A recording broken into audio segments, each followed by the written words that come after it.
My name is Mike Messner. I'm a high school and adjunct faculty teacher in California. And what I wanted to talk with you about today was this idea of active listening.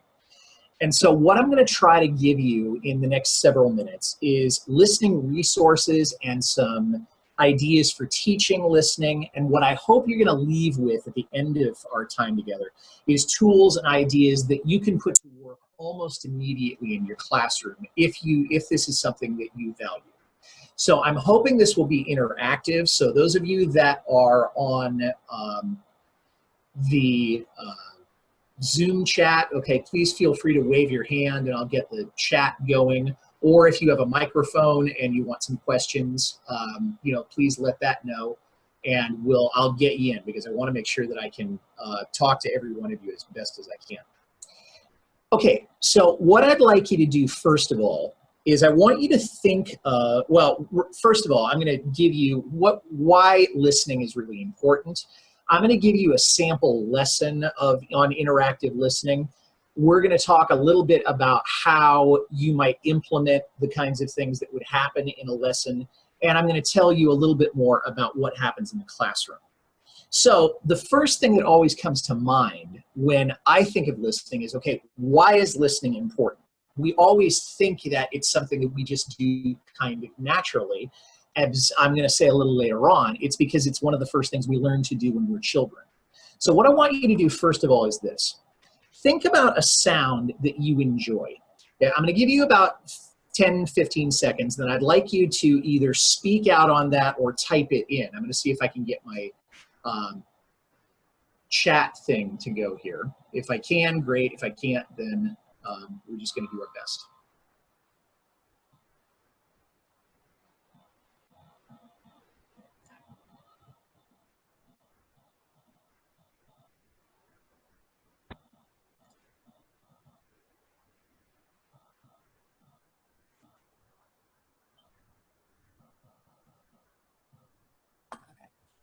Okay, what were the sounds that you came up with? What's a sound that somebody really enjoys? Okay, Erica, I think you're, here we go. The chat, there it is. Okay, good. Okay, the ocean, a cat purring, okay, rain, my nephew's laugh. Okay, yeah, all of them, excellent ideas. Mine is the crackling of a fire. And the reason for that is that it always puts me in a very relaxing mode. Whenever there's a fire going, I know that it's going to be cold outside. I know I feel safe and warm. So it involves this idea of comfort, okay? Well, most of the sounds that we listen to and the ones that you've mentioned connect to some sort of feeling or a memory. It evokes something in you. And that's what I think we want to do with listening. We want our students to connect with what it is they're listening to. We want them to visualize it. We want them to remember the story, whatever that story is. One of the teachers that I've talked to about this said, when I ask my students to cite evidence, they cite details that they heard from a news story, and they remember those more often than they remember what it is they've read. So that's one of the reasons that I think that's important. Okay, so what we're going to do now, I'm going to set the scene for the story that I'm going to be telling you here. Okay? I want you to think about Selma, Alabama, in 1965, at a place called the Edmund Pettus Bridge. This is where a group of people are marching to gain civil rights, and very specifically, the right to vote.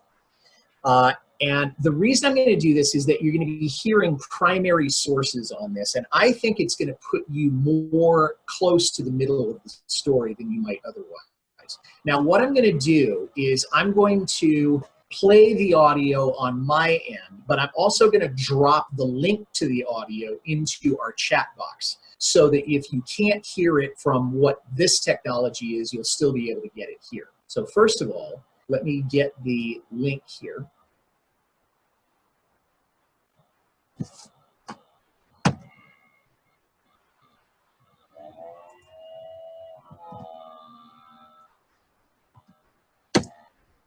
Okay, I'm going to go ahead and play this on my end in case if people can hear it, then great. If they can't, then so be it.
all I hear is like.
Okay, if you didn't hear that, they had told me that you'd be able to hear it on your end. But if you can see the link, Kimberly, can you see that link now?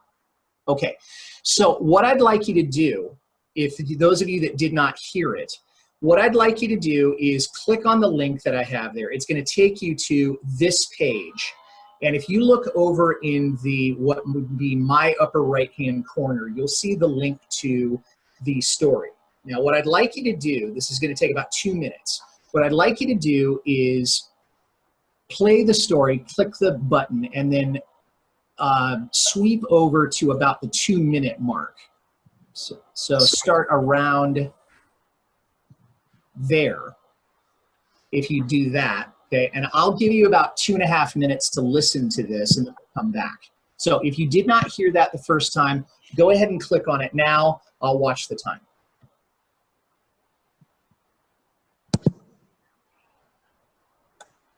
Yeah, I can hear that some of you are already playing it, and that's what I wanted.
Those of you that just joining us, I've put a link in our text box. And if you would, Rodney, I think I see you.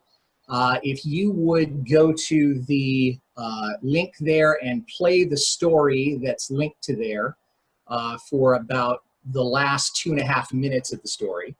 I'm going to give people about another 2 minutes to play that, and then I'm going to move on.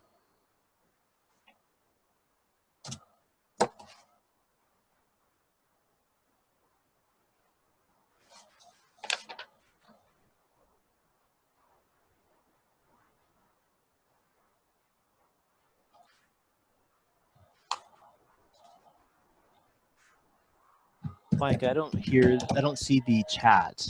Sorry, I don't see the link in the chat. Okay, let me see here. Can you see it now? Got it. Okay, great.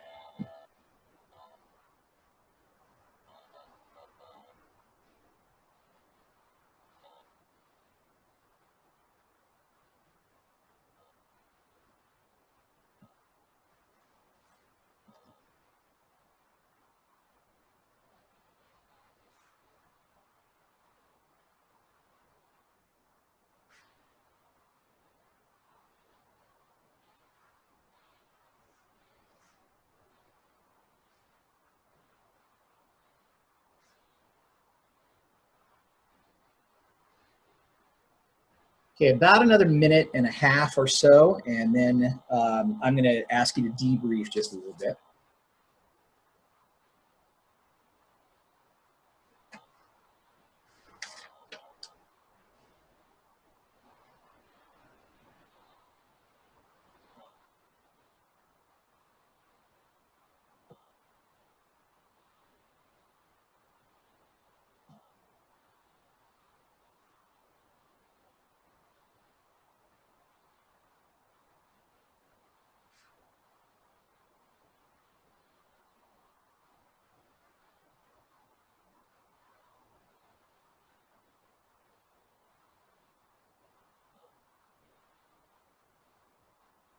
Okay, one more minute. That's what I was pulling up on my computer. I was like, oh, I can actually do this. Look, there's some backup version there. Here we are. Oh, it's NPR too. Cool.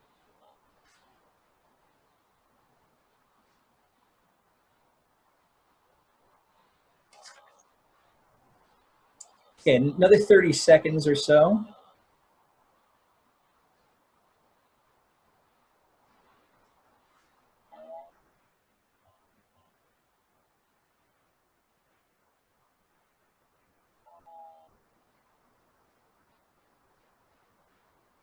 Can you feel the air? Can you feel the air? Yes. Okay, those of you that were able to listen to some or all of that, okay, let me ask you this, okay, what was evoked? What did you feel? What did you think about? What did you picture while you were listening to that? Those of you that were able to listen to it, okay, what came up for you? What was your reaction? And for the sake of my presentation, I'm not going to allow you to say you had no reaction whatsoever. Go ahead and type it in or say it in here on the chat. Mm-hmm. He's doing right there. Okay, pain, okay, hope, fear. I could hear the large crowd, so I knew that it was somewhere that was crowded. Yeah, emotion, passion, crowd, and whenever we have crowd, we've all been in crowds, so we know that emotions are going to run high, particularly in these kinds of contexts, okay? So one of the reasons that you did that was because you were listening to it. You heard the voices, you heard the emotion, you heard the sounds, you heard the accents of real people in real situations. I don't think you can get that same feeling out of reading a book. And that's why I think it's really important, because you built empathy with the people that you were just listening to. Now, I'll bet you that your students would have the same reaction to that piece. Okay, they would get the same kind of things evoked. Okay. Now, the other thing that I noticed about this is that I looked at some of you. Hello, Irene. I saw some of you while that was playing. Kimberly is a friend of mine. Rodney I've known through Twitter and things like that. All of you had different things that you were doing while you were listening. Some of you were looking out the window. Some of you were looking at the monitor. Somebody was looking someplace else. One person, I think, got up and came back. Okay. The point is that there's always differences in how people listen. Not everybody is going to be standing there right there with their eyes wide open looking at this, okay? But they still might be listening. So when you're teaching this, it might be a good idea to have kids try a few things to see how they listen best. Okay, I'm going to minimize these for a second, okay? So here's one activity that I've done when I'm teaching listening, okay? Trying to make connections between what they just learned and what they already know. So the idea, how do the ideas in this audio relate to your own life and experiences? Okay, that's personal meaning. That is relevance in a personal way. That's constructivism. How do the ideas in this audio remind you of another text or media story? That means you're making connections to other things that you've read or digested or heard or watched, and it opens up the field for comparison and contrast. And then how do the ideas in this audio relate to the larger world? Now you're able to make real world relevance of what you're doing here. Okay, I want to talk next about why listening is important, okay? And I want you to take a look at those two pictures, the one on the left and the one in the middle, okay? We know that before students are reading, they are going to be listening first, okay? So listening really is the building block for reading and for everything else that we're trying to teach. The research shows that listening comprehension is the single dominating influence on reading comprehension in the early grades. If students have poor listening skills, they will tend to have poor reading comprehension skills. We also know that about 65% to 90% of our time while we're awake is spent listening.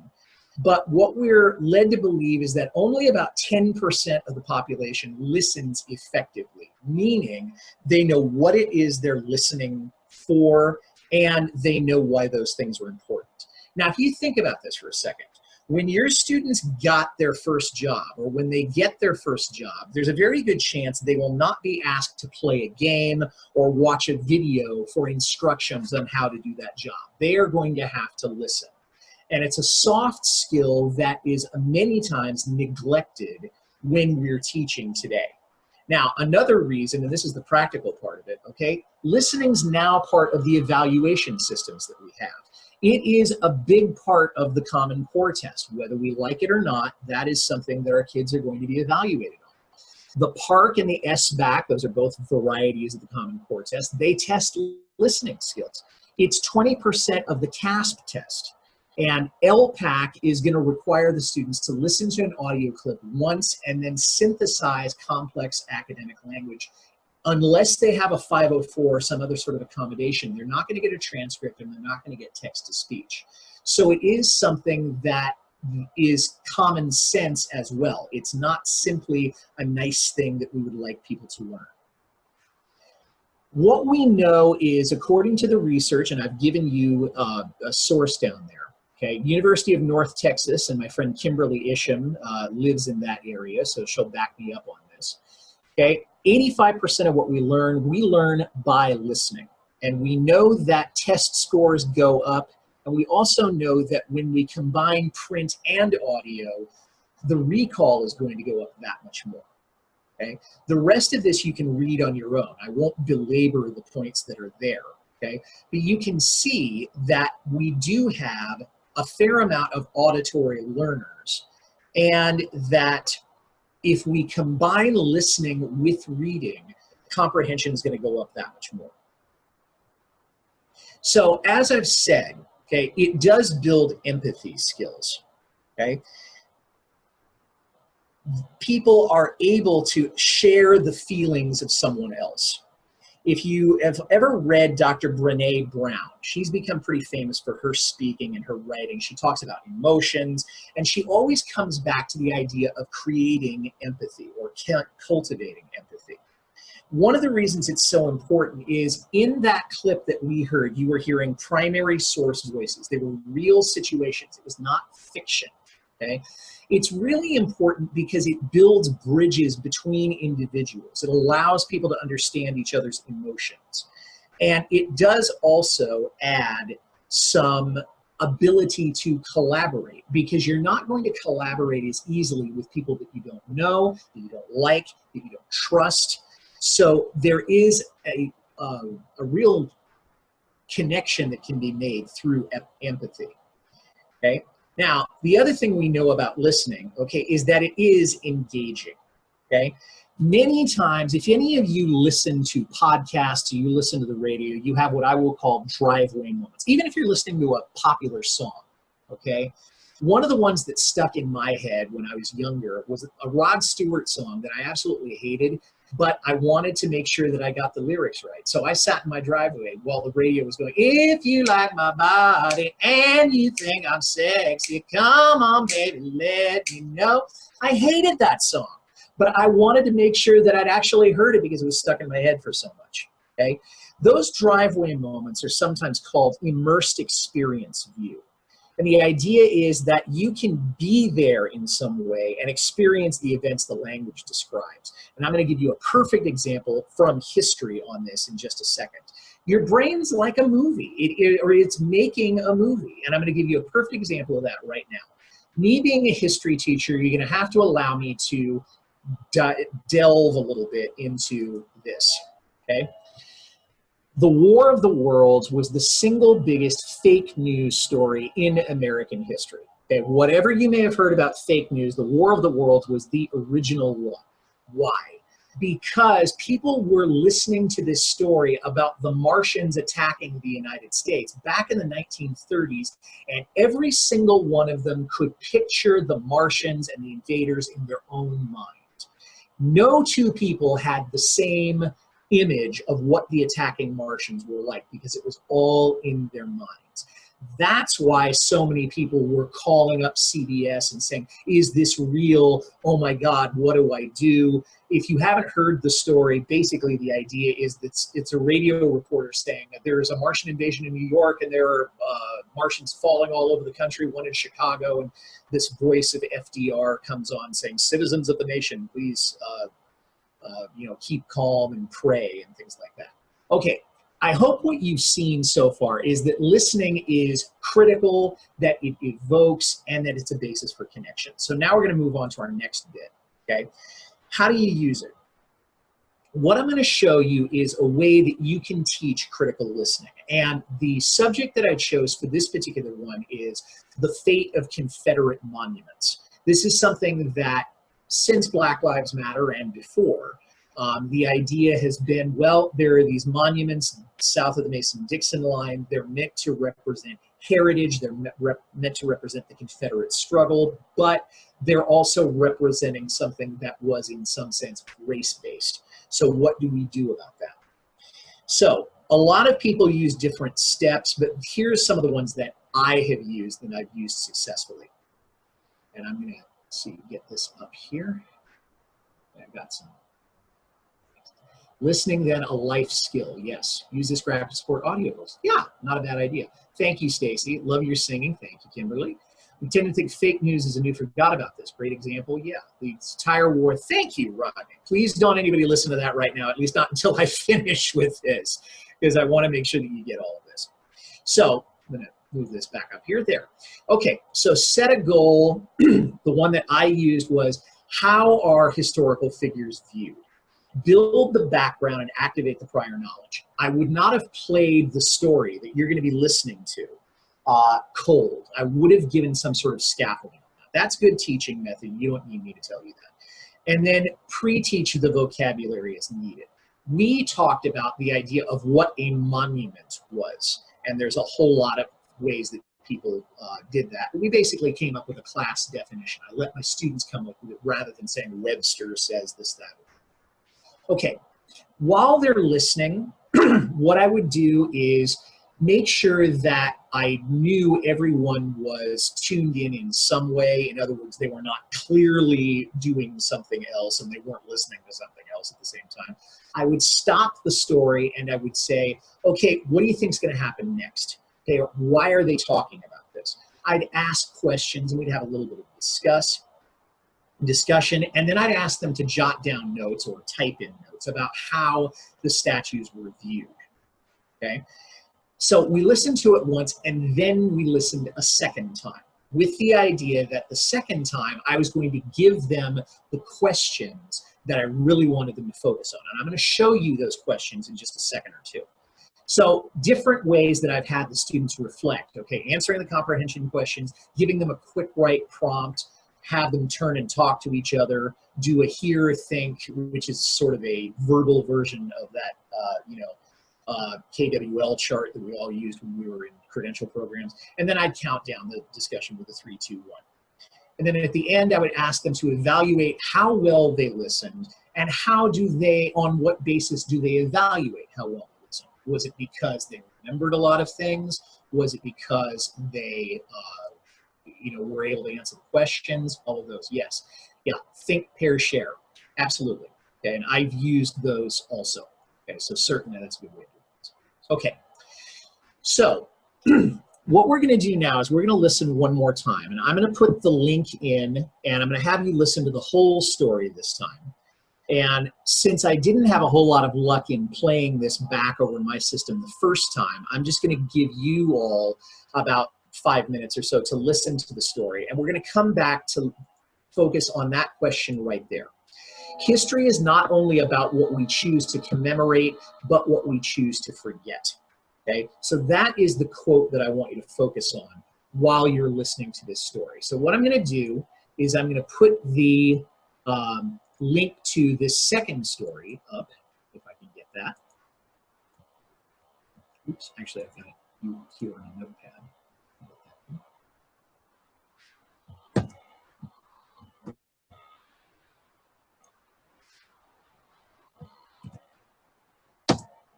Okay, so what I'd like you to do is go to that link, if everybody can see that, and I'd like you to go ahead and listen to the story. And the question that I want you to be focusing on, or the quotation that I want you to focus on is, and Kathy, I don't know if you can see it, but it's right here on the screen. History is not, and I'll just put it in there. Okay, you got it. History is not only about what we choose to commemorate, but what we choose to forget. So I'm going to go ahead and let you listen to that on your end, because I don't think that the broadcast part of this is getting through. Okay, so I will see you back here in 5 minutes, and we'll go to our next step. Happy listening, everyone. And I'll have the chat up here in case anybody needs some help.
Okay, about 3 more minutes, everybody, and then we'll come back.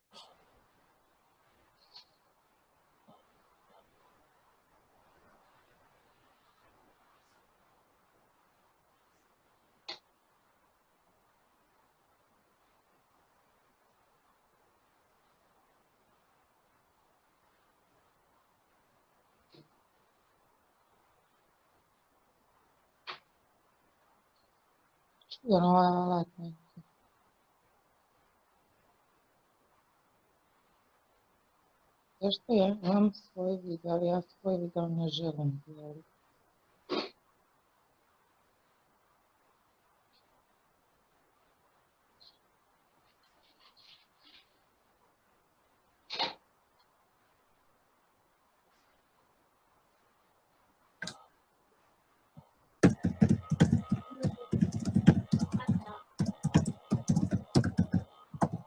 Zašto si nam pregođen?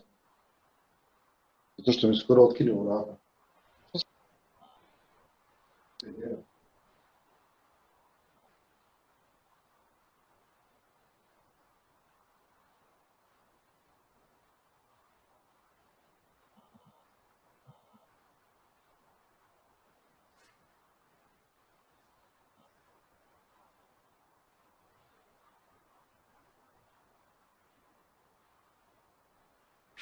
Yeah, about another minute and a half.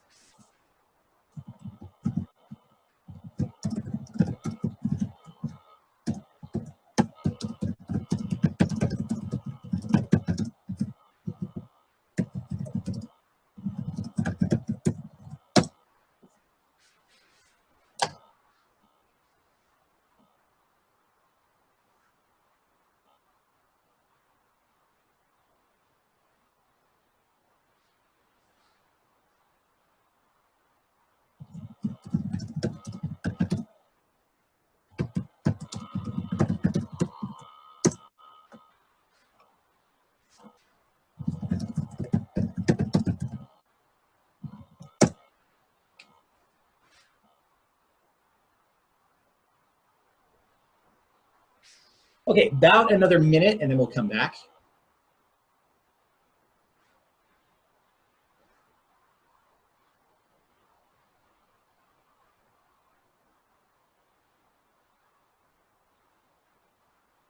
Oops.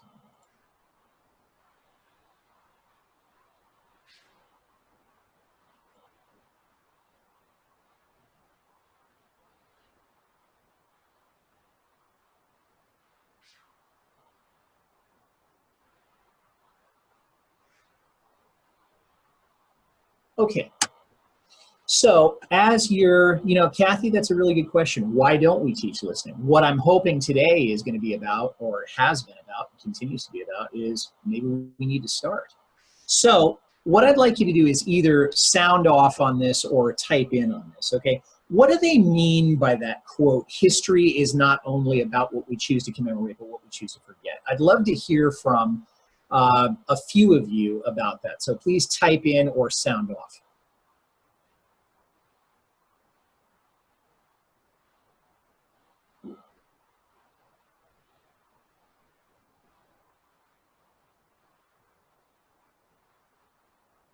What was the question again, Mike? The question was, history is not only about what we choose to commemorate, but what we choose to forget. Did you get that? Yeah, I see the quote. Okay. People try to pretend things didn't happen by ignoring them. Yes. And it probably says a lot about what we choose not to pay attention to. I think that's also true. Good. What else? I think sometimes the truth hurts and we like to protect our image. People post on Facebook only what's good. Yes. Kathy, I couldn't have said it better. Speaks volumes about not turning a blind eye to things that matter, that staying silent on matters that matter is not a good thing. Okay, as Amy, something else that's been said in our group is what we don't address, we bless. So I think that's also, I think Elizabeth may have said that, our friend Elizabeth. We choose to remember the history that brings about pride and glory to our heritage, but the history that brings shame we want to forget. You know, Harriet, one of the things that you mentioned there is the fact that, at least in my home state of California, there's very little taught about what has happened with Native Americans in our curriculum. And I think you could probably make the argument that the Native Americans are the most perennial victims in American history of all groups. People don't want to see and remember what they think is painful. Absolutely true. I think also dating. Sorry. Yeah, go ahead, please. I think it's important for our students that have that heritage. I teach in Taos, New Mexico, and we have students, we have the longest continually occupied oldest pueblo within our boundaries, and we have the students from that pueblo in our schools, along with Hispanic students who have come here, and their ancestors were the colonizers of those other families. And I think it's an important discussion that this community, at least here, needs to have, that something that you may think is something that needs to be commemorated, for someone else it's something painful, and it's part of their heritage, and it's where they came from. Yeah, and it does spark conversations, Nola, that are not always going to be very comfortable Right. conversations, We have but they're necessary ones. right. Even as adults here in this community, you can see when things come up that there's some sort of like conflict sometimes. Like here in our community, we don't celebrate Christopher Columbus Day at all Right. because of the elders of the Pueblo and what they've requested of the school system here. So we don't even talk about that. All right, thank you for that. Is there research on audio instruction versus video with graphic and audio? I wonder what the brain research says. Kathy, we do know that if you have both, that you're going to have increased retention in the earlier grades. And I can give you more resources on that if you want. So yes, that's certainly true. So here are the other things that I used, okay, for this particular lesson. I'm gonna scooch this over here. So I had the key question that we already talked about, and I had the students use those words, the key monument and context, in their answers. So I was building academic vocabulary, and I'll talk more about that in a little bit. Then I had them do a little bit more abstract or critical thinking. What's the argument for and against removing the monuments? And I added in, do you agree with those? And then how do communities and cities define who is remembered and who is not? Nola, the thing that you were saying, I mean, it really hits home with the idea of your community has a certain way of doing it. Okay, Kimberly, you talked about, you know, in Dallas. Certainly you have the Confederate monuments and then all of the things that go along with Texas history, the same way that we would have with California history. We got rid of the guy who founded the Central Pacific Railroad out of the history books for a number of years. If you want to know more about that, you can take my California history class. Hint, hint. Have to be focused with audio only. Yes, Katie, I absolutely agree with you. So here's some ways that I extended the instruction beyond this, okay? And I didn't do all of these, but these were ideas I came up with. The shooting in Charleston, what's the connection to the removal of the Confederate flag from the state capitol? It plays into the same idea. Confederate statues removed from New Orleans in particular. I don't know if we have anybody from Louisiana in this particular chat, but we might as well have. The college mascot being removed for representing hate and discrimination. Buildings at Princeton named after Woodrow Wilson, should they be changed because of his innate racism and those kinds of things?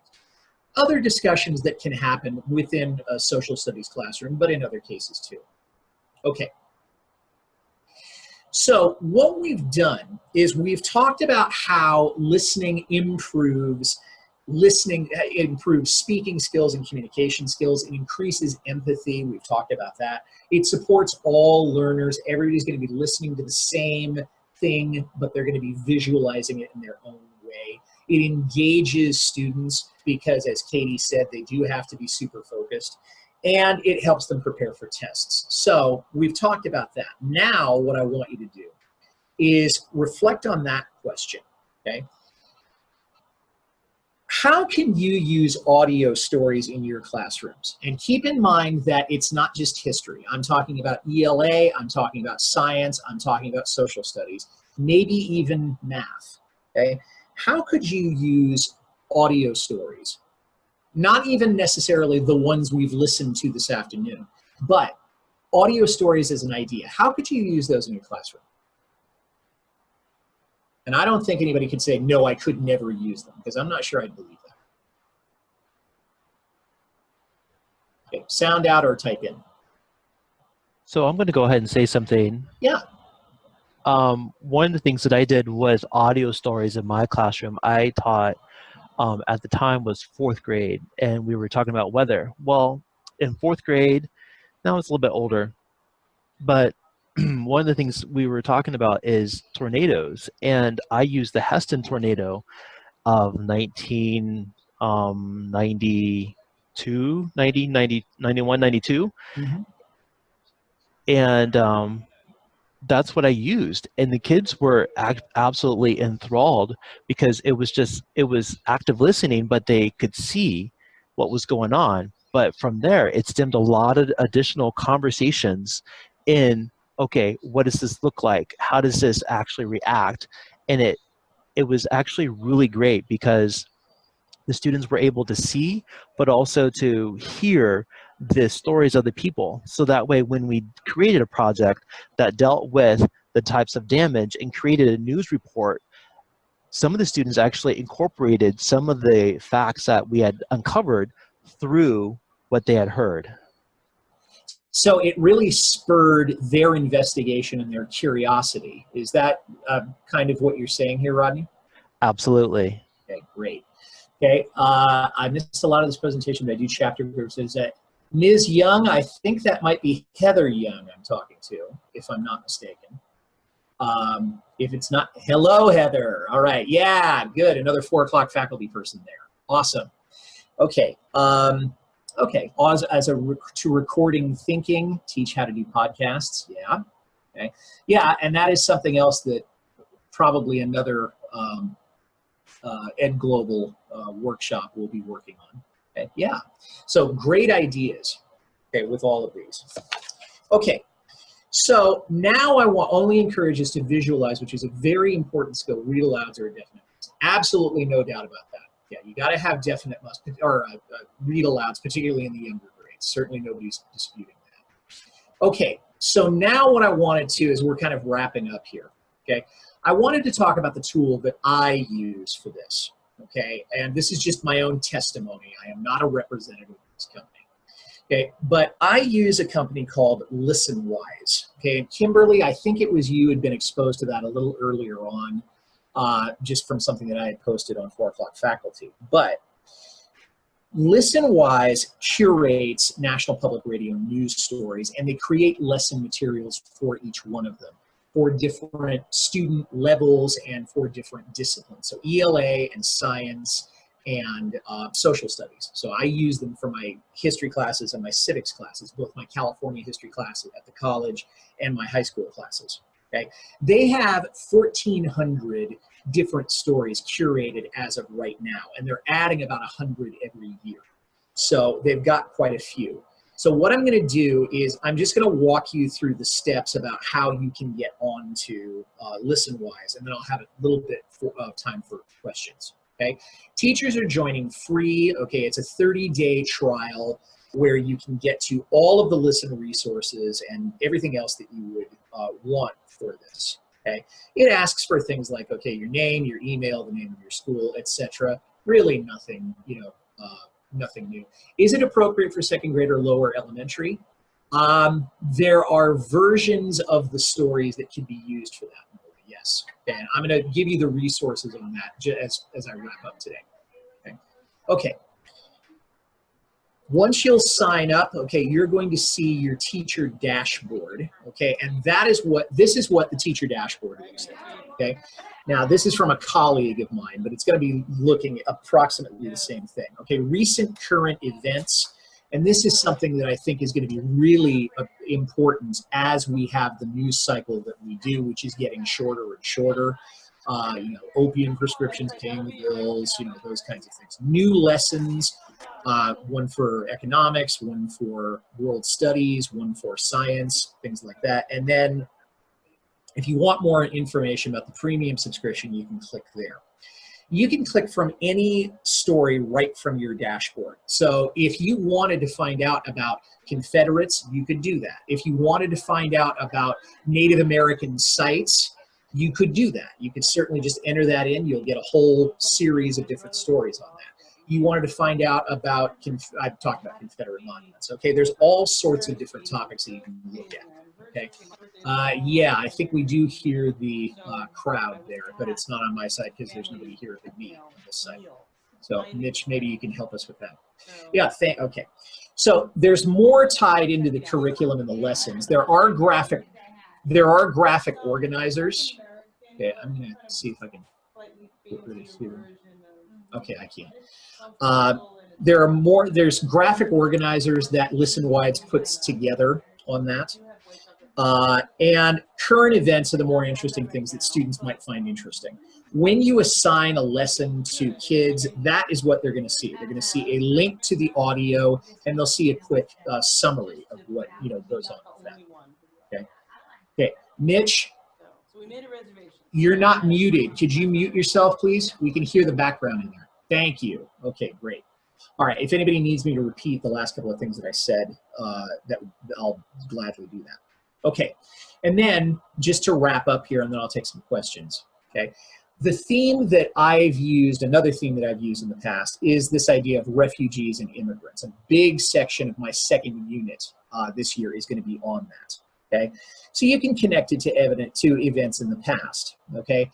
Ellis Island as related to the Syrian refugee crisis, okay, where it was so easy to get in through Ellis Island, and now, you know, the Syrians are being just given such scrutiny. The ban on the Muslims, how is that similar to the Chinese Exclusion Act of 1882? Are we repeating our history there? Okay, the refugee backlash, what's the connection to the Japanese internment of the 1940s during World War II? Things like that. So I hope what I've shown you in the last 45 minutes or so is the importance of listening, why it needs to be taught, how we can teach it, and some of the resources that are available to it, as well as an example of how I've used it myself. And it's really done wonders for my student engagement and their enjoyment of my curriculum. Okay, so what things would do people have questions that they'd like to ask me, or do we want to take this discussion a little bit further? I'm all ears and I'm all eyes. Shines a light on an area we take for granted. Kathy, I agree. I think a lot of us just kind of say, well, of course they know how to listen. They know how to hear, except if you've got, you know, a handicap of some kind. But listening, I think, is an entirely different kettle of fish.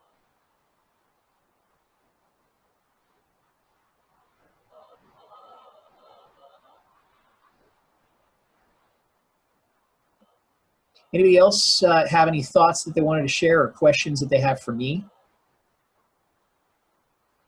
I think when we bring in listening, it makes all those prosody elements real important as well. They'll get the tone and pacing and cadence and all those other elements that we take for granted but still help tell the story. Mm-hmm. Oh, I totally agree that we don't even think about, we think about literary elements when we're teaching English, but we don't necessarily think of them when we're applying them to listening.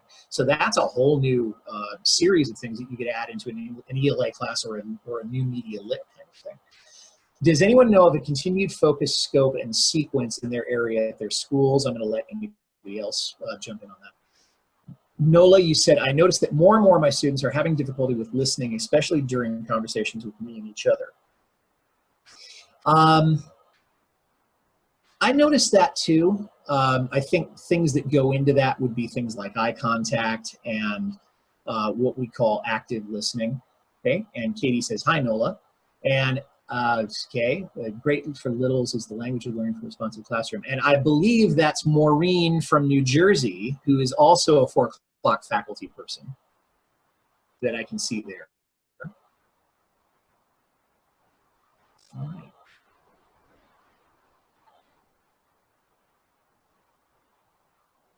All right, Harriet.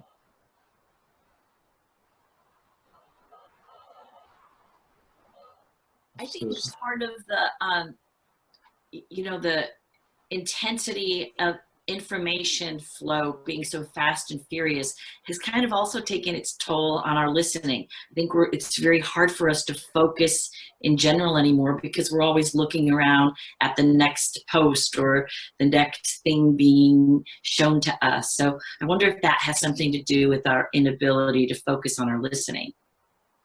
Well, I think that is a big part of it, Heather. And I think another part of it is that we have so many different stimuli that are happening at the same time, and most of them visual. I mean, YouTube, God bless it, Facebook and Instagram and all of that, God bless them. But even in Voxer, and I, you know that I absolutely love Voxer, we can do that while we're doing other things. So I think the fact that we have the 5 senses and the fact that we have the kids don't know or still learning how to focus, I think is another element of that. And so that's another reason why I think we need to teach this.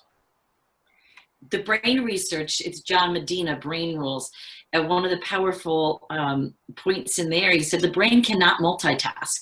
It's going to focus on one area. And we tend to forget that. So I think in all of I see it in slideshows all the time, where there's all this graphics and, you know, the loud fonts even, that we forget that the brain really cannot function well doing lots of tasks. Yeah, the idea of multitasking is something that is being debunked more and more, particularly when it comes to academics. And I tell my kids all the time, they'll say, oh, Mr. Messner, I can do, you know, do my homework while I'm watching TV, or I can read this while I got the radio. And I say, no, you can't. All right, yeah, Kamal, okay, many other skills comprehension, yes, absolutely. John Mia, thank you, Kathy. Okay, okay. Need to use courtesy to focus on the space with. Okay, good. All right. So just to wrap it up here, okay, I'm going to say just one more thing about ListenWise.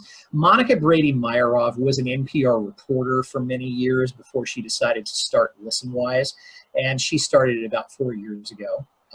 And they've been doing a great job. They were at NCSS, and I got to present with them. And I've got nothing but good things to say about that outfit. For me, yeah, Mitch, I will share the slides with you. Maybe you can give me your email. And then for me, I'm Teacher Mike at TeacherMike72, mike.messner@mvla.net. And you can find me at 4 o'clock faculty, as a bunch of you already know. So thank you very much for coming, everybody. I hope you learned something. I hope you had a great time. Keep your ears open, and I'll talk to you all soon.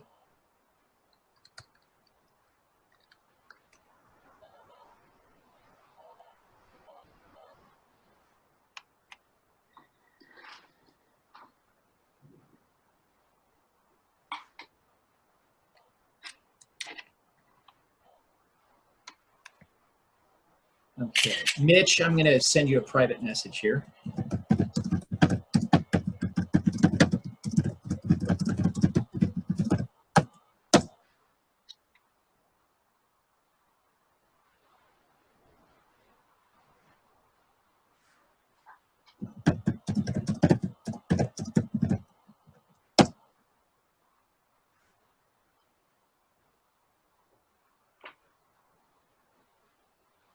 Michael, are you still there? I sure am. You host a chat on the 4 o'clock faculty? 4 o'clock faculty, Kathy, is a Voxer group that we're involved with. And we got started in January reading Rich Chiz's book. And we had a great time. And we've just stayed in ever since. So if you want to get in on it, I would love to, you know, have you join us. Yeah, Kimberly, you just wrote in some stuff there too. Yeah, I have a Voxer account. I've never figured out how to use it. So I know what is that? But yeah, I got to figure that out. Is it so I don't know. How do you get connected with that group?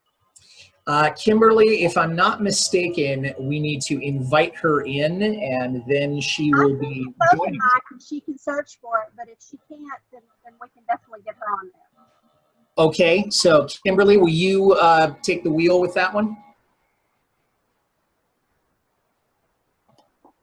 Okay, so Kathy and Kimberly, I'm going to let the two of you make the connection. Kimberly, may I say it is a pleasure to see you on camera. Thank you. All right. Okay, Mitch, I just shared that with you. Okay, good. Kathy, what is your username in Voxer? I don't know. Let's put the words out of my mouth. I gotta go find my phone because I think that's where I have the app. Can I give you my? I'm gonna put in my email and my Twitter, and then maybe we could DM and while I figure that out. Absolutely, no problem. Okay, Thanks. I see it there.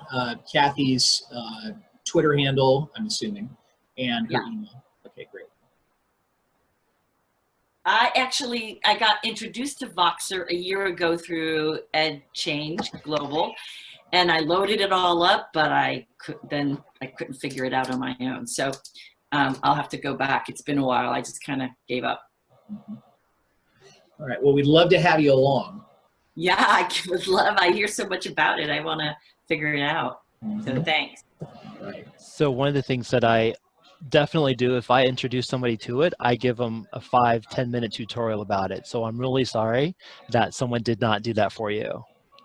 But it's very important to have someone mentor you through that process to get you started, because 90% of the people are just like you. They'll get on like, oh, hey, this is really cool, and I'm done. So Yeah, definitely get in contact with Kimberly, and I will also try to find you, okay? okay. Yeah, Voxer sandbox time. That's a good way of putting it. Okay, I'm going to step out because I've got a couple of things I need to take care of before my next session, but I will see you all later. God bless you. Thank you again for coming, and I'll talk to you all soon. Thanks, everybody.